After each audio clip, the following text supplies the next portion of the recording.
खुदा की कसम, जहाँ पे बाकी सब लोगों को रास्ता नजर नहीं आ रहा होगा, तुम इतने ब्लंट हो के उस जगह कदम रखोगे और तुम इन 3 चीजों की बेस पे तुम्हें आइडिया ही नहीं है कि तुम क्या कुछ कर सकते हो। दुनियादार लोगों से डरे हुए हो कि शायद तुम्हारे हिस्से के रिस्क ना ये छीन ले, या तुम्हें आगे ना बढ़ने दें, या तुम्हारे हिस्से की जो तरक्की है शायद उस पे ये टांग रख के बैठे हैं, ये तुम्हें शायद मिले ना मिले। द पॉइंट इज, इन सारी चीज़ों से तुम्हें आज़ाद होना होगा। तुम्हें सिर्फ अल्लाह के साथ वास्ता बनाना होगा।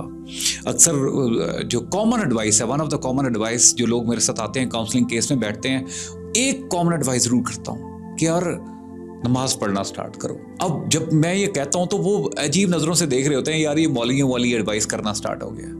लेकिन उनको ये बात समझ नहीं आ रही होती कि नमाज बेसिकली एक पैटर्न है अल्लाह के साथ वास्ता डेवलप करने का, रब्त बनाने का, ताल्लुक बनाने का, आना जाना स्टार्ट करने का।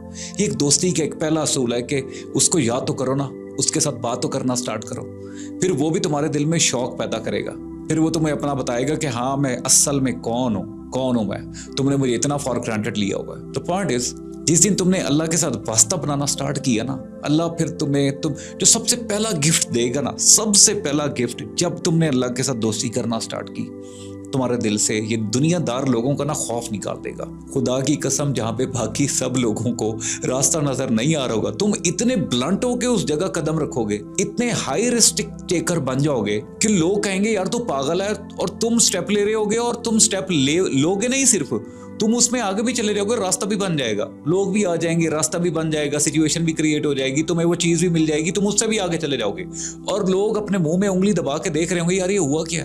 अपनी लॉजिक लड़ा रहे होंगे ना, अपनी मैथ लड़ा रहे होंगे, उनकी मैथ, सो कॉल्ड मैथ के मुताबिक ये काम तो पॉसिबल नहीं था, और जब तुम उनके सामने वही काम करके आगे निकल चुके होगे, फिर लोगों को तुम्हारी मिसाल देंगे, क्या यार क्या बात है, कर गया। लेकिन वो असल बात तुम्हारी नहीं, वो जो रब था ना, वो अल्लाह ने अपनी दोस्ती फिर तुम्हें बताई कि भाई अल्लाह अपने दोस्तों को इस तरीके से नवाजता है। सबसे जो पहला अल्लाह तुम्हें तोहफा देगा ना, अपने साथ उसके साथ रब्त बनाने में, तुम्हारा दिल से खौफ दूर कर देगा, तुम्हें रिस्क टेकर बनाएगा, तुम्हें आउट ऑफ द वे, तुम्हारा पोटेंशियल को तुम्हें 100 या 200% पे कंप्लीट यूज करने के लिए वो एक सिचुएशन क्रिएट करेगा जहां पे तुम खुद अपने आप को खोल के बताओ दुनिया में कि हाँ इंसान ये कुछ कर सकता है।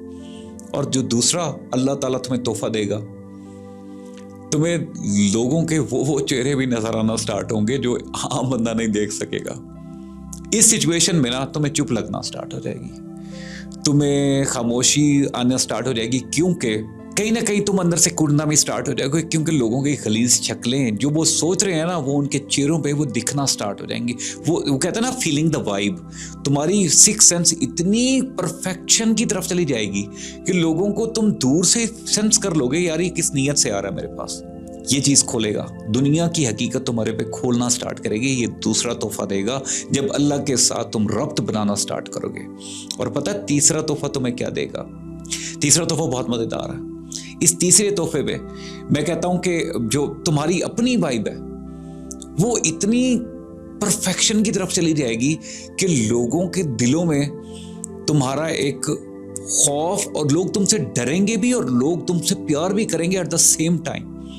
लोग, अल्लाह ताला तुम्हारा एक रौब पैदा करेगा लोगों के दिलों में, लोगों का दिल करेगा तुम्हारी इज्जत करने के लिए, तुम कहीं भी गए हो तुम्हारे लिए सीट छोड़ने के लिए, तुमसे बात करने के लिए, और एट द सेम टाइम तुमसे प्यार भी करेंगे और तुमसे डरेंगे भी एट द सेम टाइम। इसे रौब कहते हैं। ये 3 तोहफे अगर तुम्हें मिल गए तो भाई तुम इमाम हो, तुम लीडर हो, तुम, और तुम इन 3 चीजों की बेस पे तुम्हें आइडिया ही नहीं है कि तुम क्या कुछ कर सकते हो। लेकिन फिर वही गेम, तुम अपना हाल जो है ना, अपना मामला जो है ना, वो अल्लाह पे छोड़ना होगा। इसके लिए तुम्हें अल्लाह के साथ ताल्लुक बनाना पड़ेगा, और उसके लिए सिर्फ फिर दोबारा वही गेम, नमाज स्टार्ट कर दो 5 वक्त की। अक्सर मैं कहूँ ना कि यार नमाज पढ़ते हो, मैं अपने करीबी लोगों से पूछता हूँ, हाँ यार 2-3 नमाजें पढ़ लेता हूँ। No, this is not the answer. 2-3 क्या होता है? ये 2-3 is not the answer. Answer is हाँ नमाज पढ़ता हूँ 5 वक्त की या नहीं पढ़ता हूँ। ये 2-3 वाला सीन नहीं है, टाइम मिला तो पढ़ लिया, टाइम ना मिला तो ना पढ़ा। No, this should not be the answer. तुम्हें नहीं लगता ये तुम तस्लील कर रहे हो? और एक्चुअली ये नमाज का भी बेसिकली पैटर्न तो अल्लाह ने दिया है, अपनी तरफ ले आने के लिए एक रास्ता दिया, भाई आ जाओ इस रास्ते पे मेरे, उसे क्या जरूरत है? उसने तुम्हारी आसानी के लिए एक पैटर्न दे दिया है, समझना तुमने है, समझना मैंने है, समझना हम सब ने है। मसला ये है कि पहला कदम जब 10वीं सीढ़ी पे रखवाया जाएगा तो फिर प्रॉब्लम होगी। सो पहले स्टेप को पे ही पहले कदम को रखो और आहिस्ता आहिस्ता बढ़ो।